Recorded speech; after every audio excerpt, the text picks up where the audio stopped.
Captain Charles Willoughby, the Special Forces commander on site, played a key role during this period.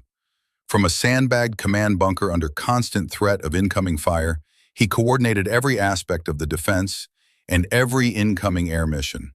Radios crackled day and night with calls to friendly aircraft, passing coordinates and target adjustments for incoming fire missions. Helicopter pilots from the 1st Cavalry Division made daring runs to get supplies into the camp. Flying low and fast, often under fire, they dropped bundles directly into the compound or as close as possible without landing. These missions required precise timing, coordination, and courage from both the crews in the air and the soldiers on the ground who had to retrieve the supplies under threat. As days passed, the toll of constant alertness began to wear on everyone. Sleep came in short bursts, always interrupted by more firing or alerts of enemy movement. Despite the tension, the defenders kept their focus.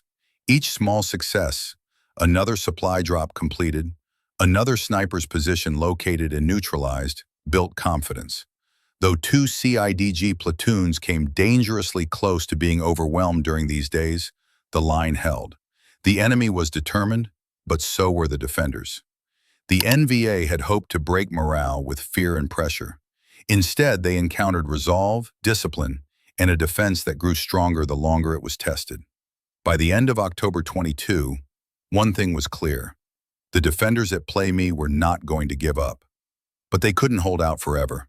Reinforcements would be needed, and soon. By October 23, the siege at Plei Me had captured the full attention of American commanders. Reports coming in from the camp made it clear. While the defenders were still holding out, their situation was growing more critical by the hour. Supplies were running low and enemy forces were thick in the surrounding jungle. The camp couldn't be abandoned, but it couldn't hold out indefinitely either. The time had come for action. General William Westmoreland, commanding U.S. forces in Vietnam, saw more than just a camp under siege. He saw an opportunity. This could be the moment to put a bold new combat theory into motion.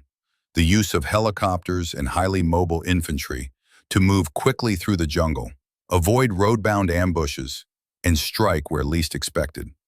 The 1st Cavalry Division, airmobile, newly arrived in Vietnam and designed specifically for this kind of mission, was ready. The plan was to send a relief column south from the city of Pleiku. The core of the force would be the South Vietnamese Army's elite 22nd Ranger Battalion.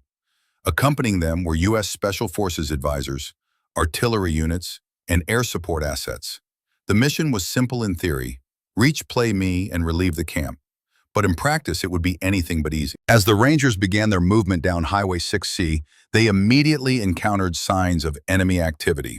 Trails had been booby-trapped, roads were watched, the jungle was alive with movement.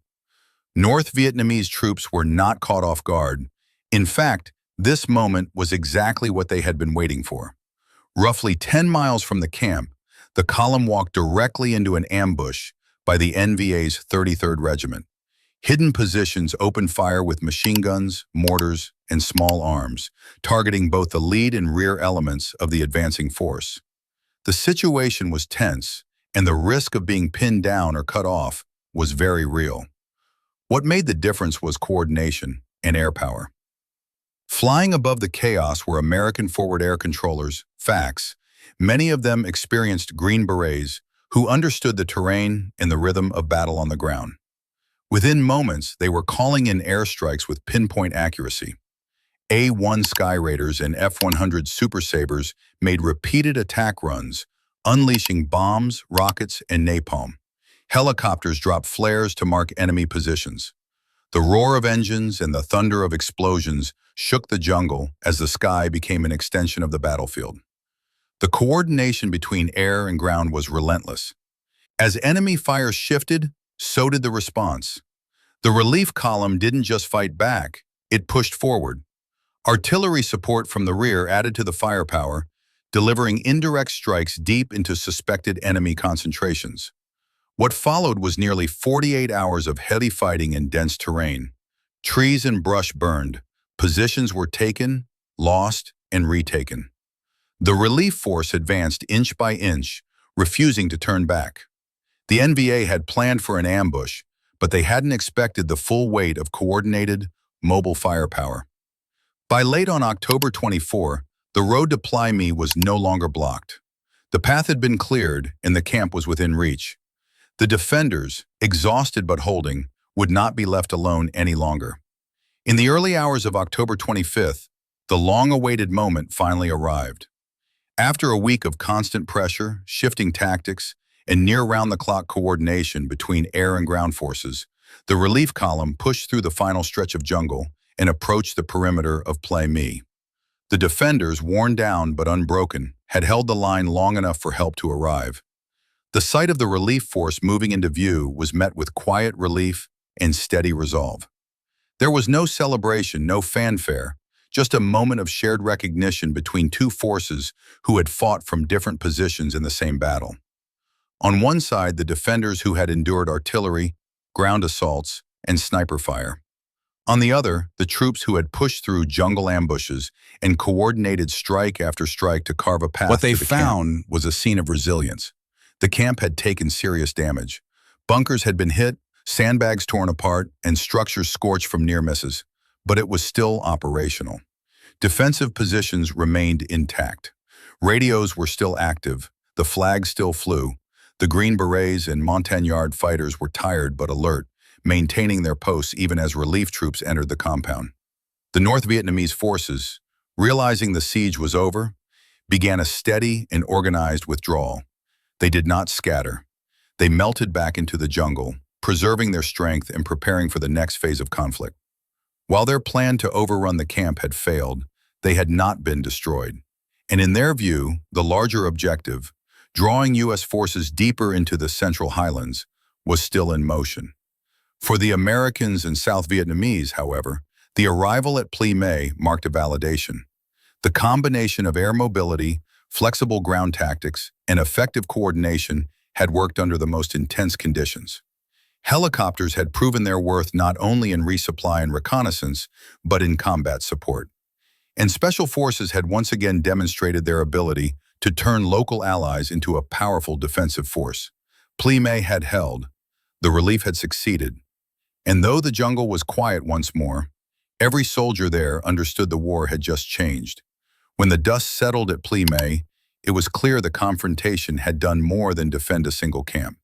It had set the tone for how the Vietnam War would be fought in the months and years to come. Both sides had tested their strategies in a live-fire crucible, and both had drawn important conclusions. For the United States military, Plei Me was more than a successful defensive operation. It was proof that their investment in air mobility, joint operations, and small unit coordination could pay off in real combat. The 1st Cavalry Division, still new to the region, had shown it could respond quickly, deliver firepower with precision, and move forces through jungle terrain with a speed no enemy ambush could fully contain. Helicopters had shifted from support vehicles to frontline assets. Air-mobile doctrine was no longer theory, it was battlefield reality. Special forces also emerged with their reputation enhanced. Green Berets had held the camp against overwhelming odds, not only through firepower but through their leadership of indigenous troops. The Montagnard fighters had stood their ground, demonstrating what well-trained local forces could achieve when integrated effectively into a larger defense plan. For the Army of the Republic of Vietnam, ARVN, the battle showed that elite units like the 22nd Ranger Battalion could operate with professionalism and courage. Their role in advancing to relieve Plei Me, under constant threat of ambush, added to their credibility and reinforced the importance of joint ARVN U.S. missions. From the North Vietnamese perspective, the operation had mixed results. While they failed to capture the camp or eliminate the relief column, they did manage to draw a significant American response into a remote and hostile area. The attention focused on Plei Me forced U.S. commanders to commit air and ground units deep in the Central Highlands, exactly what the North Vietnamese hoped to provoke, and they were right to do so. The events at Plei Me directly set the stage for the Battle of Ia Drang, which would erupt just weeks later. That confrontation, larger, deadlier, and more decisive, would be the first major engagement between U.S. regular forces and North Vietnamese troops, and it would trace its roots back to this small jungle outpost that refused to fall. Plei Me was not just defended, it became a turning point. The Siege of Plei Me was more than a tactical victory. It was a milestone in the evolution of U.S. military strategy in Vietnam. For the first time, the concept of air mobility had been tested under real combat pressure, and it held. Helicopters became more than transport. They became essential weapons of speed, flexibility, and control. Air-ground coordination, once a challenge in jungle terrain, became a core strength. Special forces, long used in advisory and training roles, proved their worth as frontline leaders. Their ability to train, lead, and inspire local Montagnard fighters turned a vulnerable outpost into a resilient fortress. The battle demonstrated that small, well-coordinated units could hold out against larger, determined forces, if they had the right leadership, tools, and support. For the North Vietnamese, although the assault did not achieve its main objective, it succeeded in shifting American attention to the Central Highlands. It also forced the U.S. to reveal and commit its newest units, especially the 1st Cavalry Division.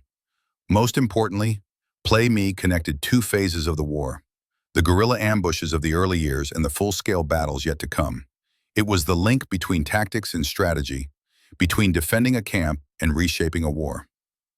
At the heart of the defense of Plei Me stood a small group of U.S. Army Green Berets whose influence reached far beyond their numbers. They were not just fighting, they were leading. In the face of a siege, they took command of the camp's defense, assigning sectors of fire, reinforcing discipline, and keeping the Montagnard troops steady under extreme pressure.